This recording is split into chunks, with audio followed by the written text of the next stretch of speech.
తెలంగాణ రాష్ట్ర ఆవిర్భావ దినోత్సవం సందర్భంగా వేములవాడ పట్టణంలోని అమరవీరుల స్తూపం వద్ద రాష్ట్ర సాధనలో ప్రాణాలు కోల్పోయిన అమరులకు పట్టణ కాంగ్రెస్ పార్టీ అధ్యక్షులు చంద్రగిరి శ్రీనివాస్ గౌడ్ ఆధ్వర్యంలో ఘనంగా నివాళులర్పించి జాతీయ జెండాను ఆవిష్కరించారు. ఈ సందర్భంగా నాయకులు మాట్లాడుతూ ప్రజలకు తెలంగాణ రాష్ట్ర ఆవిర్భావ దినోత్సవం శుభాకాంక్షలు తెలిపారు. ఈ కార్యక్రమంలో నాయకులు బింగి మహేష్, కూరగాయల కుమరయ్య, కనికరపు రాకేష్, పులి రాంబాబు గౌడ్, పొల్కం రాజు, అన్నారపు శ్రీనివాస్, నాగభూషణం తదితరులు పాల్గొన్నారు.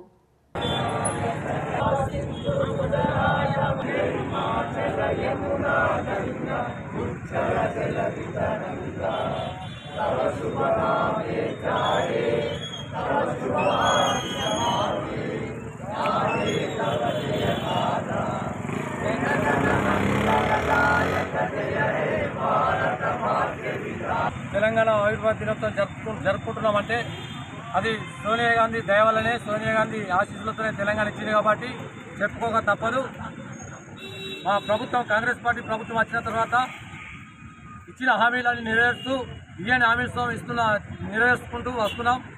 అటు అప్పులు కట్టుకుంటూ ఇటు పేద ప్రజలకు ఇందిరమ్మ ఇళ్ళు అయితేనేమి, ప్రతి ఒక్కటి మహిళా తల్లులకైతేనేమి, ఏది కానీ అన్ని వర్గాలకు న్యాయం చేసే విధంగా, పేద ప్రజలకు న్యాయం చేసే విధంగా మా ప్రభుత్వం నడుస్తుంది. కాబట్టి ఆ ప్రభుత్వాన్ని చల్లగా చూడాలని, ఆ రేవంత్ రెడ్డి గారిని ఇంకింత బలంగా పనిచేయాలని, తెలంగాణ ప్రజలకు అన్ని ఫలాలు అందించాలని ఆ రాజస్థాన్ని వేడుకుంటూ, అదేవిధంగా ఇక్కడ గెలిచిన ఎమ్మెల్యే గారు మా ఆశీర్ణ గారు నిత్యం ప్రజల వెంటే ఉన్న నాయకుడు.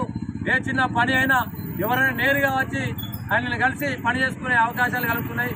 గత ఎమ్మెల్యేలు ఎవరు కానీ కలిసే పరిస్థితి లేదు. వాళ్ళు ఎప్పుడు వస్తారో ఎప్పుడు పోరో అది ప్రజలకు సుఖం తెలుసు, అర్థమైపోతుంది. ప్రజలు అంటున్నారు ఇప్పుడు సీఎన్న చేయబట్టి మాకు ఈ పని జరిగిందని చెప్పుకుంటున్నారు. కాబట్టి ప్రజలారా ఒకసారి ఆలోచించాలి. ఎవరి మాటలు వినకూరి ఆశీర్ణ నాయకత్వంలో మీరు ఆశీర్ణ అడుగుజాడల్లో రండి. రాబోయే రోజుల్లో మున్సిపల్ కావచ్చు, సర్పంచ్లు కావచ్చు, ఎంపీటీసీలు, జడ్పీసీ కావచ్చు, మా కాంగ్రెస్ పార్టీ ఎక్కడ నిలబడ్డ అభ్యర్థిని గెలిపించాలని ప్రజలందరూ మేరకు అందరికీ నమస్కారం. అధికారికంగా తెలంగాణ ఆవిర్భావ దినోత్సవాన్ని జరపలేదు. మా కాంగ్రెస్ ప్రభుత్వం రాగానే మేము తెలంగాణ ఆవిర్భావ దినోత్సవం జరపడం జరిగింది. టీఆర్ఎస్ పార్టీ మిగులు బడ్జెట్ ఉన్న రాష్ట్రాన్ని అప్పుల పాలు వేసి కుప్పలు చేసింది. దాన్ని అప్పులు కట్టుకుంటా ఈ మన రేవంత్ రెడ్డి గారు సంక్షేమ ఫలాలు కూడా అందించుకుంటా చేస్తున్నాడు.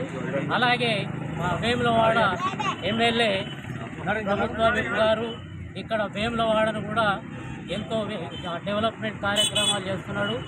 ఇట్లా అప్పులు కట్టుకుంటూ కూడా డెవలప్మెంట్ చేస్తున్నాడు. ఇది కాంగ్రెస్ పార్టీ ఘనత అని చెప్పక తప్పదు. జై కాంగ్రెస్. అంటే ఎంతో మా ముఖ్యమంత్రి రేవంత్ రెడ్డి గారు చేస్తున్న పనులు ఎట్లా ఉన్నాయంటే వేములవాడ ఇప్పుడు ఇలా మన తెలంగాణ ఇచ్చిన తల్లి ఇందిరమ్మ కాబట్టి ఇందిరమ్మ ఇండ్లు ఇవ్వడం జరిగింది. అదే సోనియా గాంధీ గారు ఇవ్వడం జరిగింది. అదే రాహుల్ గాంధీ గారు సుతా ఇవ్వడం జరిగింది. మన ముఖ్యమంత్రి రేవంత్ రెడ్డి గారు, మన శాసనసభ్యులు, మన ప్రభుత్వ ఇప్పుడు ఆశీర్ణ గారి కృషితోని ఎంతో వేములవాడ నియోజకవర్గాన్ని సస్యశ్యామలం చేసుకుంటూ ఇందిరమ్మ ఇండ్లు, జాగా ఉన్న వాళ్ళకు 5 లక్షల రూపాయలు, జాగా లేని వాళ్ళకు ఇండ్లు ఇప్పించుకుంటూ అందరికీ చేయడం జరుగుతుంది. అదేవిధంగా ఇంకా సుతా వేములవాడ మన దేవస్థానం సుతా సస్యశ్యామలం చేయాలని, మన నియోజకవర్గం సుతా సస్యశ్యామలం ఉండాలని, వాహనాలు వర్షాలు బాగా కురిసి రైతులు పాడి పంటలతో చల్లగా ఉండాలని అందరికీ ధన్యవాదాలు తెలుపుతున్నాను.